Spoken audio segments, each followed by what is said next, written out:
Ndoto za kitaifa mara nyingi hubebwa na viongozi bora, lakini ndoto za viongozi bora hutimia tu kupitia nguvu ya mpiga kura. Ndiposa leo mtazamaji, zoezi la usajili wa wapiga kura linaanza rasmi katika maeneo mbalimbali nchini. Je, uko tayari kwa kura yako? Je, uko na kadi ya mpiga kura, au kwa lugha ya Gen Z kuuliza uko kadi? Kumbuka, kesho hujengwa leo. Hawakukosea walionena kuwa msafiri ni yule aliye bandarini, na safari ya kesho hupangwa leo. Swali linalobaki ni je, yule utakayemchagua atakuwa mwanzo wa mwanga mwisho wa handaki, au atakuwa kiongozi atakayesaidia kupunguza mifarakano na mpasuko wa kisiasa unaoshuhudiwa nchini?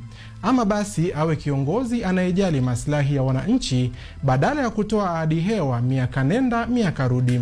Ukweli usiopingika ni kwamba kila Mkenya anapambania maisha yake, na ikiwa changamoto tunazoshuhudia leo zitashuhudiwa hata kesho, basi lawama zitakuwa kwa